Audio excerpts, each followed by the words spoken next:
friends, it's day 56, and we're walking through the book of Titus. We've been walking since Genesis, though. I hope you still got strength to finish this journey with me. So I'm in front of the camera. Behind the camera is my friend John, and so we've been doing this daily videos for you to encourage you in your faith, in your walk with the Lord. And today we're talking through the book of Titus, and we're talking about good works and godly living. What does it mean? Good works and godly living. Imagine tasked with organizing a young church and organizing the church in a place where there's a lot of, how should we put it, moral laxity.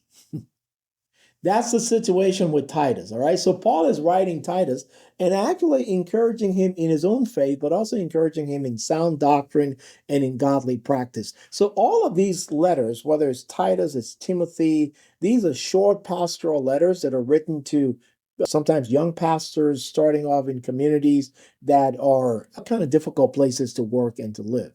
All right, so key verses here in Titus 2:3. It says, they must teach what is good.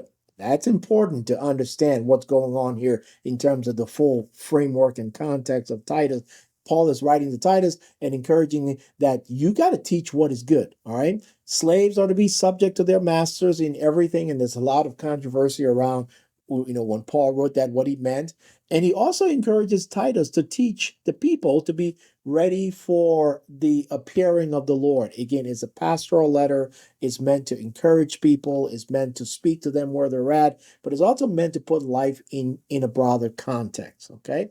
So, again, a very rough neighborhood, a very rough time, a lot of moral relativism going on, but yet this letter has been written to Titus to encourage him in his pastoral vocation. All right, so Crete was notorious for its kind of a rebellious culture, and Paul writes this letter to focus on discipleship and on creating an example as Titus led his life as a pastor.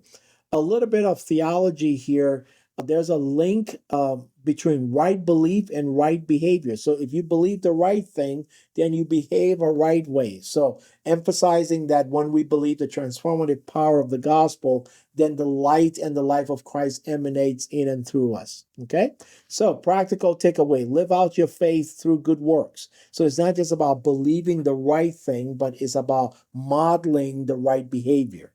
Okay. Number 2, encourage others with sound Christian teaching and doctrine. Number 3, pursue holiness in all of your relationship. You can go back and listen to, maybe this was the 3rd or 4th day of our journey. We talk about holiness, the Leviticus code and what holiness meant back then. Holiness was proximity to God and to one another. Okay. So Titus reminds us that faith has to be visible in the world. Our faith has to be evident in the world. Our faith has to be kind of, you can't say in Titus, oh, I got faith, but I'm just going to bury it under a bushel here. No, for Titus, our faith is alive, is vibrant in the world as it is. While the world is a tough place to be, that's exactly where you're called to shine as a person of faith. So live well today, reflect Jesus Christ, and in all that you do, I want you to know that God's got you. See you back here tomorrow.